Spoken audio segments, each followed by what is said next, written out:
que vous avez trouvé l'argent pour construire ces bâtiments? Parce que vous n'allez pas me dire que c'est à travers le frais de l'effort de construction que paient les étudiants. Je ne dois pas accepter. Dites-moi où est-ce que vous avez l'argent. Tout cela, c'est parti d'abord de notre propre expérience. Notre propre expérience, tout simplement parce que nous ne sommes pas venus du néant. Nous sommes venus de la plus grande université de Kinshasa, l'UNIKIN. Parce que moi, je suis de l'UNIKIN. Alors, je me suis dit que, en arrivant ici, l'université a effectivement été construite par l'État congolais.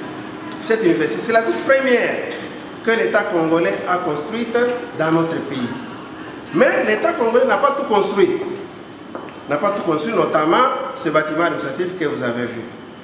Alors, ce que nous utilisons comme locaux, ce sont des salles qui devraient être utilisées par les facultés.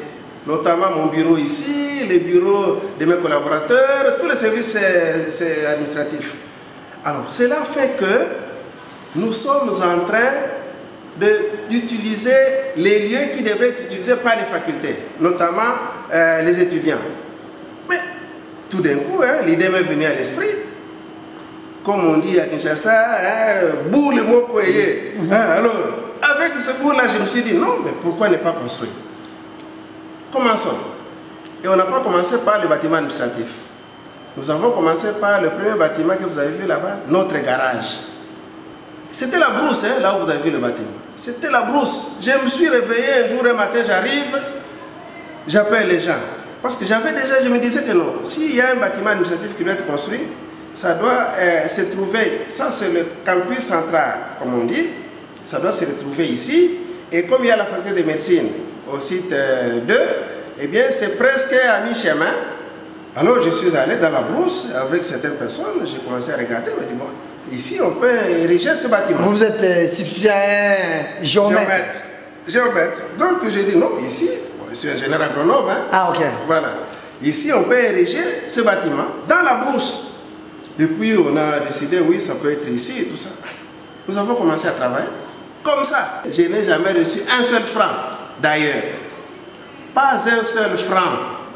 Bon, des frais de fonctionnement, vous en connaissez quelque chose.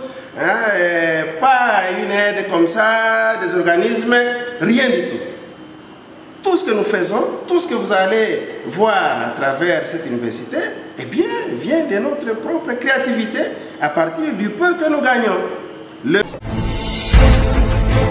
Changeons de chapitre à présent, vous qui souhaitez un enseignement de qualité pour votre enfant en République démocratique du Congo, l'école internationale bilingue Le Cartésien est là pour vous accompagner. Sur ce, les inscriptions sont déjà en cours comme indique cet élément. Suivez. Souhaitez-vous un enseignement de qualité pour votre enfant en République démocratique du Congo? Qu'il étudie dans un environnement où l'excellence et la réussite sont à la norme? L'école internationale bilingue Le Cartésien est là pour vous accompagner. Maternelle, primaire, collège et lycée. Elle dispense pour vos enfants des programmes conduisant à un diplôme international reconnu. L'école internationale bilingue Le Cartésien, c'est 100% de réussite à l'examen de diplôme du baccalauréat international. L'école internationale bilingue Le Cartésien, votre partenaire pour la réussite de ceux qui vous sont chers. Pour inscription, rendez-vous sur www.lecartésien.cd.